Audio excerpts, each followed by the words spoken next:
حضور صلی اللہ علیہ وسلم کی حیات طیبہ کے آخری ایام میں یہ واقعہ پیش آیا کہ حضور مسجد نبوی میں تشریف فرمائے، مجمع موجود ہے، اچانک ایک شخص ظاہر ہوتا، شدید و بیاض ثیاب، شدید و سواد شعر، اس کا لباس انتہائی سفید صاف، کوئی اس پر دھبا نہیں، داغ نہیں، میل نہیں، بال انتہائی سیاہ چمکدار، گرد آلود نہیں، ولا یعرفہ احد منا، اور ہم میں سے اسے کوئی پہچانتا بھی نہیں تھا، کسی بھی ریت سے خاک سے بالکل آلودہ ہوئے بغیر بال ہیں، تو شاید یہ مدینے کا رہنے والا ہو، تو مدینے والوں میں سے کوئی تو ہوتا کہ جو اس کو جانتا پہچانتا، کوئی نہ کوئی تو گریٹ کرتا اس کو مجمع میں، آؤ آؤ ادھر آ جاؤ، میرے پاس آ جاؤ، کوئی نہیں۔ اور اگر براہ راست باہر سفر سے آ رہا ہے تو کچھ گرد آلود بال ہوتے، کچھ کپڑے میلے کچیلے ہوتے، تو لوگ حیران تھے۔ اور مزید یہ کہ اس نے سیدھا تیر کی طرح مجمع کو چیرتا ہوا حضور کے عین سامنے جا کر بیٹھ گیا۔ اب لوگ حیران ہیں، یہ ہے کون؟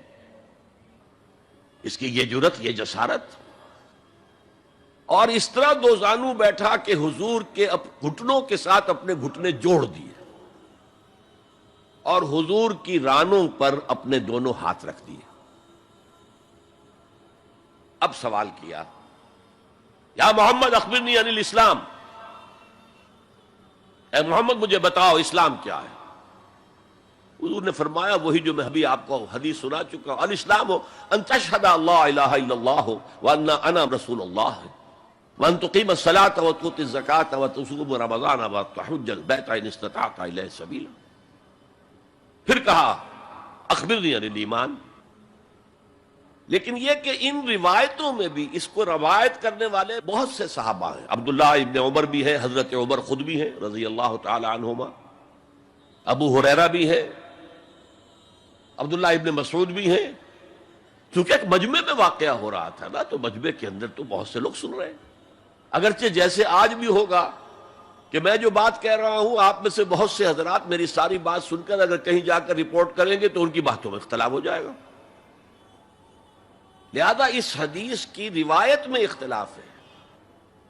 بعض روایتوں میں یہ ہے کہ پہلے پوچھا اخبرنی عن الایمان، پھر پوچھا اخبرنی عن الاسلام، اور یہ جو حضرت عمر کی روایت ہے اس میں ہے سب سے پہلے آپ نے پوچھا اخبرنی عن الاسلام، پھر دوسرا سوال آیا اخبرنی عن الایمان۔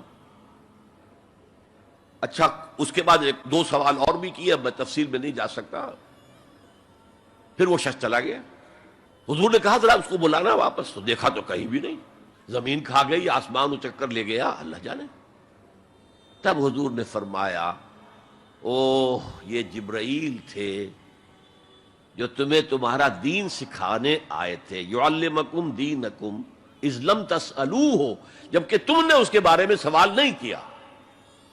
اور یہ پہلی بار ہے کہ میں جبرائیل کو پہچان نہیں سکا، انسانی شکل میں وہ آئے اور میں پہچان نہیں پایا، ورنہ اکثر حضرت دہیہ کلبی کی شکل میں آتے تھے انسانی صورت میں، جب بھی حضرت جبرائیل آتے تھے۔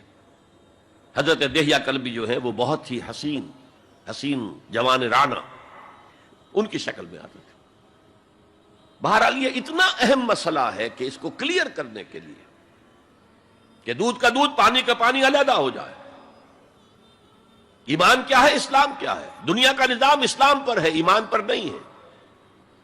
آخرت کا معاملہ ایمان پر ہے، اسلام پر نہیں ہے۔ کوئی شخص مسلمانوں کا بہت بڑا قائد ہو، بہت بڑا لیڈر ہو، لیکن ہو سکتا ہے آخرت میں زیرو ہو۔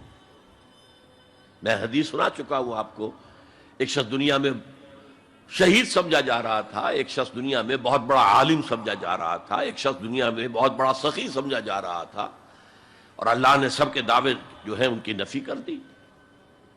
تم نے جنگ کی تھی اس لیے لیقال جریء، کہا جائے بہت ہی جری آدمی ہے صاحب، بہت بہادر آدمی، کیا کہنے اس کے۔ لیقال سخی، بھائی بڑا سخی آدمی ہے، سخاوت کے دریا بہا دیے اس نے، بھائی بہت بڑا عالم ہے، اس سے علم کا کتنا جو ہے لوگوں کو فیض پہنچا ہے۔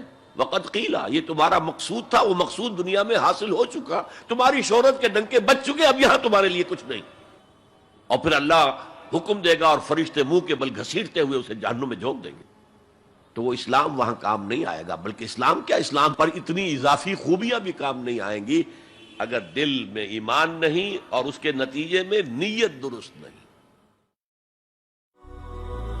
هي الحلقات تحفظني بآيات من القرآن، هي الحلقات تملأني بحب المصطفى العدنان.